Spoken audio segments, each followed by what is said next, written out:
ভারত মিয়ানমারের কলাদান প্রকল্পে কী প্রভাব পড়বে বাংলাদেশে?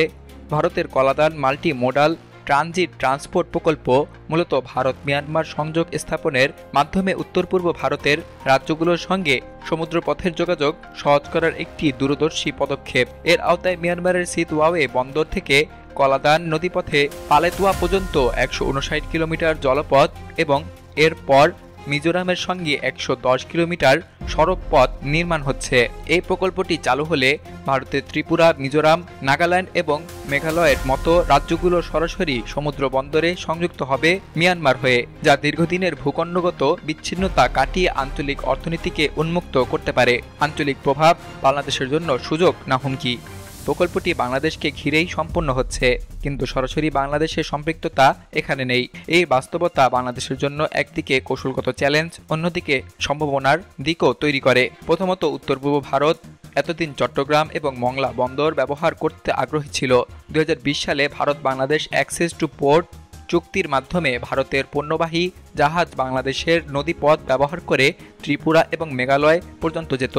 কলাদান চালু হলে ভারতের বিকল্প সমুদ্রপথ থাকবে, ফলে বাংলাদেশি বন্দরের উপর নির্ভরতা কমে যেতে পারে।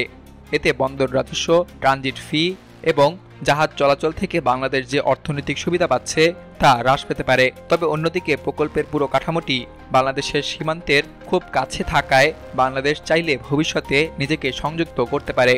এতে চট্টগ্রাম এবং মংলা বন্দরের বিকল্প নয়, বরং পরিপূরক হিসেবে ব্যবহারের সুযোগ সৃষ্টি হতে পারে। এটি দক্ষিণ পূর্ব এশিয়ার সঙ্গে বাংলাদেশের বাণিজ্যিক প্রবেশাধিকার বিস্তৃত করবে।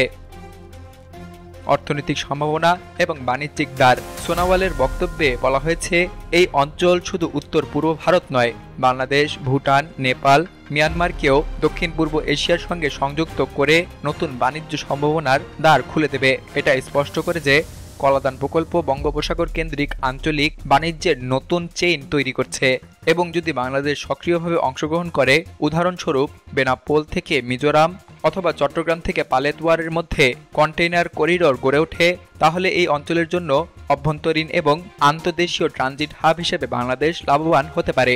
বিশেষ করে বাংলাদেশের রপ্তানি ভিত্তিক শিল্প যেমন পণ্যবাহী ট্রাক, কন্টেইনার, কৃষিপণ্য এবং হালকা প্রকৌশলী সামগ্রী যদি এই করিডোরের মাধ্যমে মিয়ানমার হয়ে থাইল্যান্ড, লাওস, ভিয়েতনাম পর্যন্ত পৌঁছাতে পারে, তাহলে দেশের অর্থনীতি নতুন বাজারে প্রবেশ করতে পারে। ভূরাজনৈতিক পরিপ্রেক্ষিত। ভারতের প্রভাব এবং চীনের পাল্টা নীতি। এই প্রকল্প ভারতের অ্যাক্ট ইস্ট নীতির অংশ এবং চীনের বেল্ট অ্যান্ড রোড ইনিশিয়েটিভ অর্থাৎ বিআরআই এর প্রভাবকে ভারসাম্য করতে নেওয়া হয়েছে। চীন যেমন মিয়ানমারের কিয়াওফিউ বন্দর ব্যবহার করে ভারতের পূর্বে সুরক্ষিত প্রবেশাধিকার পেয়েছে, ভারত তেমনি সিতওয়াওয়ে বন্দর ব্যবহার করে নিজেদের পূর্ব সীমান্তের নিরাপত্তা এবং বাণিজ্যিক প্রবেশাধিকার জোরদার করছে। বাংলাদেশের জন্য এই প্রতিযোগিতামূলক পরিস্থিতি একটি কৌশলগত চাপও তৈরি করে।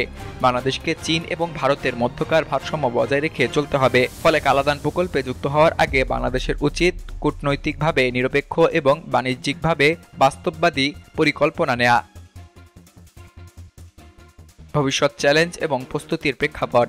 বাংলাদেশের বাণিজ্যিক নীতি এবং অর্থনৈতিক পরিকল্পনাকারীদের এখন থেকে প্রশ্ন করা উচিত, আমরা কি কেবল প্যাসিভ পর্যবেক্ষক হয়ে থাকব, নাকি সক্রিয়ভাবে করিডোরের অংশ হব?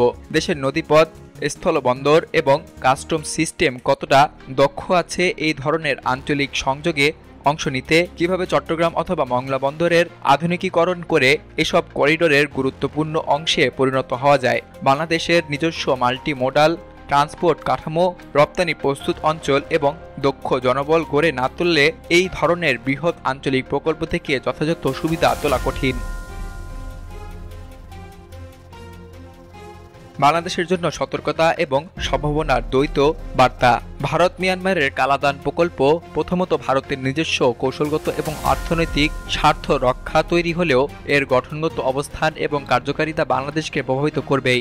এই প্রভাব একদিকে যেমন বাংলাদেশের আঞ্চলিক গুরুত্বকে বাড়াতে পারে, অন্যদিকে দেশের বর্তমান ট্রানজিট সুবিধা এবং বাণিজ্য প্রবাহে প্রতিযোগিতা বাড়াতে পারে।